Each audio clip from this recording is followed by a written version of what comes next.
మరి ఈరోజు contract outsourcing third party agency వ్యవస్థను రద్దు చేసి నేరుగా ప్రభుత్వమే వేతనాలు చెల్లించాలని, అట్లాగే ఇప్పుడు ఉన్నటువంటి వివిధ డిపార్ట్మెంట్లలో ఉద్యోగస్తులను అవుట్సోర్సింగ్ ఉద్యోగస్తులను అక్రమంగా తొలగిస్తున్నారు. ఈ తొలగించే విధానాన్ని రద్దు చేసి తిరిగి పనిలోనికి తీసుకోవాలని, అట్లాగే ఇటీవలి కాలంలో మరి గత రాష్ట్ర ప్రభుత్వము లెక్కకు మిక్కిలిగా ఉద్యోగస్తులు కొనసాగుతున్నారనే నెపంతో ఐఎఫ్ఎంఎస్ పోర్టల్ ద్వారా వాళ్ళందరి వివరాలు సేకరించి వాళ్లకు వేతనాలు వేస్తామని చెప్పి ఇప్పుడు వివిధ రకాల డిపార్ట్మెంట్లలో అట్లాగో వ్యవసాయ మార్కెట్ కమిటీలలో కూడా రాష్ట్ర వ్యాప్తంగా చాలా మార్కెట్ కమిటీలలో 4 నెలలు 5 నెలల నుంచి వెళ్ళి జీతాలు లేవు.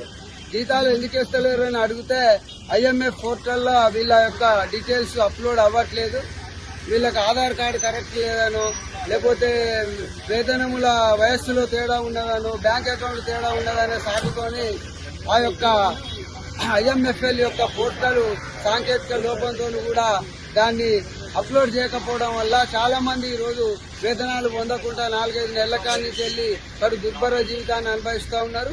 ఇప్పటికైనా రాష్ట్ర ప్రభుత్వం ఈ కాంట్రాక్టు అవుట్సోర్సింగ్ ఉద్యోగస్తులకు నమ్మకంగా మేలు చేసి కూర్చే విధంగా తక్షణమే ఈ ఏజెన్సీ వ్యవస్థను పూర్తిగా రద్దు చేసి ప్రభుత్వమే నేరుగా ఆయా డిపార్ట్మెంట్లలో పనిచేసేటువంటి అవుట్సోర్సింగ్ ఉద్యోగులకు ఆయా డిపార్ట్మెంట్ల ద్వారానే వేతనాలు ప్రతి నెల 1వ తారీఖు చెల్లించాలని, అట్లాగే ఈ కాంట్రాక్ట్ అవుట్సోర్సింగ్ ఉద్యోగులకు కూడా ఏజెన్సీ వ్యవస్థ వల్ల ఈఎస్ఐ పిఎఫ్ లో కూడా భారీ అవకతవకలు, ప్రతి సంవత్సరం సక్రమంగా ప్రతి నెల ఈఎస్ఐ పిఎఫ్ చెల్లించకపోవడం వల్ల వైద్య సౌకర్యం, హాస్పిటల్ పోతే సౌకర్యం లేని పరిస్థితి.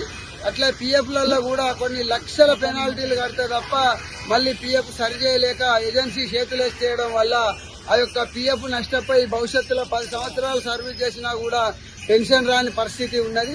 కాబట్టి వీటన్నిటిని పరిగణలోకి తీసుకొని ప్రభుత్వమే నేరుగా ఈ యొక్క అవుట్సోర్సింగ్ ఉద్యోగస్తులకు నెల జీతాలు ఇచ్చి ఈ యొక్క ఈఎస్ఐ పిఎఫ్ కంటిన్యూషన్ గా చెల్లించి వాళ్లకు రానున్న కాలంలో ప్రభుత్వం తరఫున బెనిఫిట్ పొందేటట్టుగా ఇవ్వాలని, అట్లాగే 61 సంవత్సరం కనుక ఈ యొక్క రెగ్యులర్ ఎంప్లాయర్స్ రిటైర్మెంట్ అయిపోతే ఒక 20 లక్షల గ్రాడ్యుటీ, ఒక 50-60 వేల పెన్షన్ ఇచ్చేటువంటి పరిస్థితి ఉన్నది. మరి ఇవాళ ఈ కాలంలో రెగ్యులర్ ఉద్యోగుల సంఖ్య తగ్గిపోయి ప్రతి డిపార్ట్మెంట్ లో అవుట్సోర్సింగ్ కాంట్రాక్ట్ ఉద్యోగుల సంఖ్య ఎక్కువ ఉన్నది. పనిచేసేదో అవుట్సోర్సింగ్ ఉద్యోగులు అవుతాను, వేతనాలు భారీగా పొందేదో రెగ్యులర్ ఉద్యోగులు అవుతాను. కానీ అవుట్సోర్సింగ్ ఉద్యోగులకు మాత్రం వేతనం ఇచ్చే కాడ చాలా ఇబ్బందికరమైనటువంటి పరిస్థితులు వస్తా ఉన్నాయి. కాబట్టి ఇప్పటికైనా ఈ రాష్ట్ర ప్రభుత్వం అవుట్సోర్సింగ్ ఉద్యోగుల సమస్యలను పరిష్కరించే దిశగా వాళ్లకు కనీసం ఇప్పుడు అంగన్వాడీలు పోరాటం చేస్తే ఒక 2 లక్షల రిటైర్మెంట్ బెనిఫిట్ ఇచ్చింది. కానీ కాంట్రాక్ట్ అవుట్సోర్సింగ్ ఉద్యోగస్తులు పనిచేస్తేనే ఈ రోజు ప్రభుత్వం నడిచే పరిస్థితి ఉన్నది. కాబట్టి వాళ్ళకు మినిమం ఒక 5 లక్షల నుంచి 10 లక్షల దాకా రిటైర్మెంట్ బెనిఫిట్ ఇవ్వాలి. ఈఎస్ఐ పిఎఫ్ సౌకర్యం ప్రభుత్వమే కల్పిస్తూ పెన్షన్ సౌకర్యం కూడా కల్పించాలి. అట్లాగే ఇటీవలి కాలంలో రెగ్యులర్ పోస్టులు కొన్ని డిపార్ట్మెంట్లలో రిక్రూట్మెంట్ చేసి ఆ ప్లేస్ లో ఇంతకాలం 10 ఏళ్ళు 20 ఏళ్ళు పనిచేసిన వాళ్ళను రకరకాల డిపార్ట్మెంట్లో తొలగించినటువంటి పరిస్థితి ఉన్నది. వాళ్ళ కుటుంబాలు రోడ్డున పడ్డాయి. ఇప్పటికైనా వాళ్ళని తిరిగి మళ్లీ పనిలో పెట్టుకుని వాళ్ళకి ఏదైనా ప్రత్యామ్నాయంగా పని కల్పించి కొనసాగించి వాళ్ళ కుటుంబాలను ఆదుకోవాలి. అసలు గత ప్రభుత్వం ఈ యొక్క ఇందిరా పార్క్ వద్ద నేను ధర్నా చేయనియను అని రద్దు చేసిండు.